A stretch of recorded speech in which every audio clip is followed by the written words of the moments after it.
Meanwhile, the poor get poorer because they can't afford fresh food, they can't afford to sleep proper, they can't afford to do the things that would allow them to recover proper, so they can't operate in a way that creates wealth. Your energy will always supersede the activity. It's not the activity that will dictate how you feel, it's how you feel that will dictate how the activity goes. To feel energetic is the most important thing in the world, and therefore to feel unenergetic needs to be intolerable.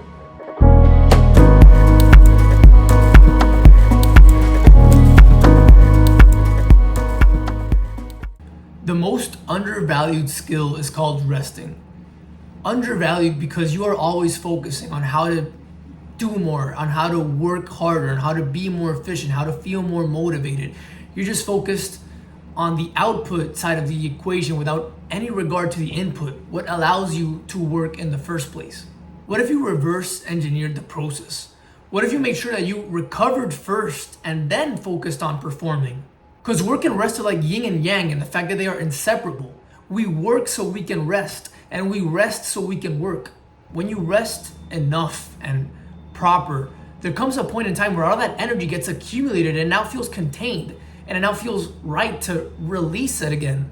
We all know how the story goes about the guy who's drinking piña coladas on the beach, right? He relaxes and enjoys fully for about 2 hours before suddenly now he gets an urge to move, to push, to do anything really. This is the work rest concept on a micro scale. Haven't you ever felt that natural desire to work and be productive after a couple of days on vacation?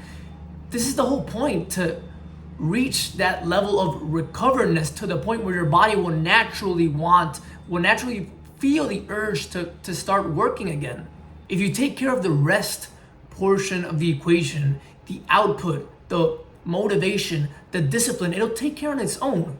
It'll just feel natural to fulfill this other side of the equation because it's a cycle. But if you never rest proper, then it's no wonder that you're always dreading the work that's to come on Mondays, because you're not using the weekend as the recovery period that it's supposed to be. Don't compromise your rest.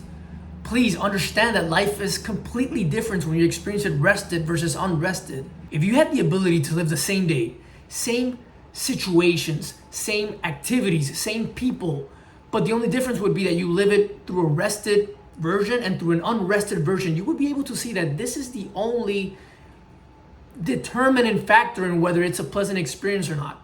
Whether you're rested or not is what determines how you experience and the quality of the day. I don't care how fun an activity is supposed to be. You can be playing tennis, skiing, you can be at a wedding. It's not fun if you're not properly rested. You can't enjoy it if you feel sleepy and tired. If your energy levels are low, it doesn't matter if you're at Disney on a fucking roller coaster, you will not be able to enjoy it. And at the same time, if you're working a catering job, for the sake of describing a shitty scenario, watch how if you rest proper and your energy levels are high, you'll still find the ability to enjoy it somehow. Or maybe not enjoy it, but you'll still cope with it in a positive way. You'll still find that you have the right attitude towards it. You'll see it as the fact that it's an opportunity to make extra money. You'll see it as the fact that you're serving people. I don't know, but you'll at least not suffer. And it's all determined by your energy levels. Your energy will always supersede the activity. It's not the activity that will dictate how you feel. It's how you feel that will dictate how the activity goes. To feel energetic is the most important thing in the world. And therefore, to feel unenergetic needs to be intolerable. I don't care what the context is. All things need to be secondary to the state of being that you are currently in. Now, unfortunately, because like everything that's valuable, feeling energetic is hard. It costs something to obtain. In this case, rest. And I don't know why we have this idea that resting is easy.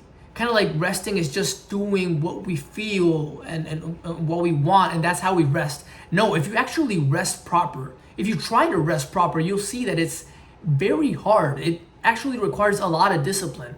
Because resting is not watching movies until 2 a.m. on a weekend, because that's negatively affecting the amount and quality of your sleep. It's not eating shitty foods, because your body will not have to process that unprocessable food that you just gave it. And it's certainly not staying up until 4 a.m. drinking, because that's even more tiring than a full-on workday.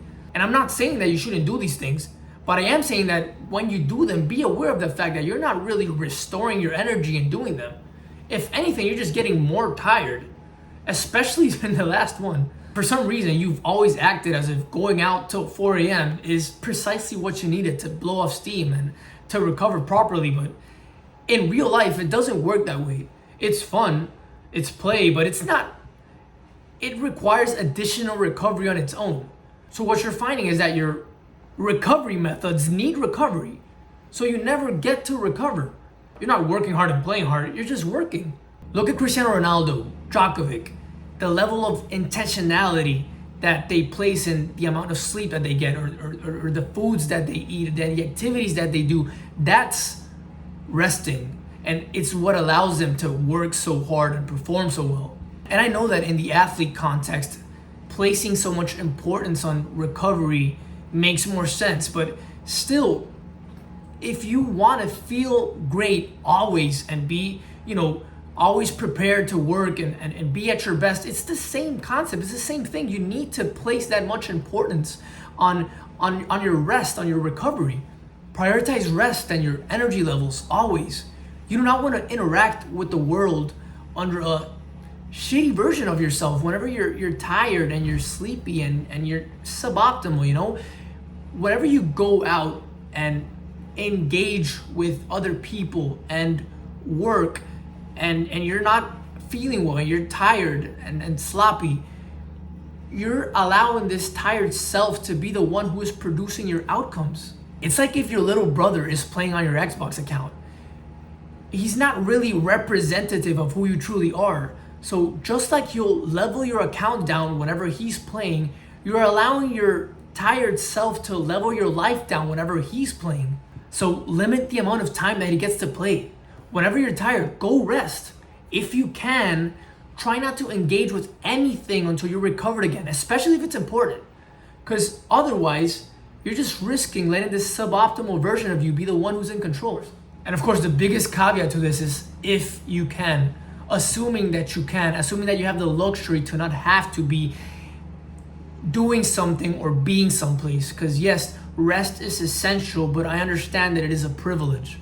It's a reality that many people can't afford to rest. I understand that there are people who find themselves in circumstances that do not allow them to sleep proper, like a single mom who has 4 kids she has to work the night shift. And honestly, here's where it gets grayish. Here's where I don't know what the answer is. Assuming that you're in such a situation, does it still make sense for you to prioritize recovery and rest? Should you trust the fact that this is what will allow you to feel more energetic, which will thus allow you to make better decisions, and therefore that was the best decision to make in the first place? Or is the answer to compromise your well-being because you simply don't have a choice? I don't know, honestly, but what I do know is this. One of the biggest reasons to why the rich get richer and the poor get poorer is that the rich have access to health, which allows them to create wealth. They can afford to sleep well and eat well, which allows them to operate in a way that creates wealth. And then that wealth that they just created gives them access to even more health. And then that health gives them even greater access to even more wealth. Meanwhile, the poor get poorer because they can't afford fresh food. They can't afford to sleep proper. They can't afford to do the things that would allow them to recover proper, so they can't operate in a way that creates wealth. Because they're tired all the time and their energy levels are low, their ability to resist negative impulses is reduced. Their ability to delay gratification is diminished because their thinking is cloudy from all the shitty food that they consume and the improper sleep. So they can't make the decisions that will enable them to escape out of this vicious, unhealthy, unwealthy cycle. Now, thankfully, you don't have to figure this out. Thankfully, you are in a position where you can afford to first focus on the health part of the equation. The only things that limit you are your lack of awareness of how vital recovery/health is and your lack of self-discipline to do it proper. Therefore, try it. Reverse engineer the process. Witness how your body will naturally perform on its own when you first focus on recovering properly. In fact, I dare you to rest impeccably for 1 weekend. For one weekend, don't eat unhealthy foods simply because you've been accustomed to do so. For one weekend, don't sleep at 3 a.m. again because you've always been accustomed to do so because it's the weekend. Play sports, go out for a walk, read, watch the sunset, hang out with family and friends without indulging in substances. Fill up your weekend with these activities that you know are conducive towards replenishing your energy. This sounds simple, but it'll probably be extremely hard to do because it requires us to maintain ourselves in check continuously and kind of to never diverge too much towards one extreme. You know, it's also not as stimulant as, you know, spending $300 on bottle services or indulging in ice cream. But imagine the effects of continuing to sleep around the same time, regardless of whether it's a Saturday or Sunday, for the sake of maintaining that sleep cycle, that sleep pattern going. You know, imagine the effects of eating the same types of nutritious foods, whether it's a Friday or Saturday or Sunday, again, for the sake of maintaining that positive health trend going. The strict adherence to rest will maintain your energy levels high. And once you live this and see it for yourself, once you understand that you can always kind of just feel good and there's no need for Sunday blues or for crashes or to feel so much resistance in working on Mondays because you never really deviated too much from the protocol in the first place, then you'll realize that resting is a superpower and it's really all that you needed in the first place.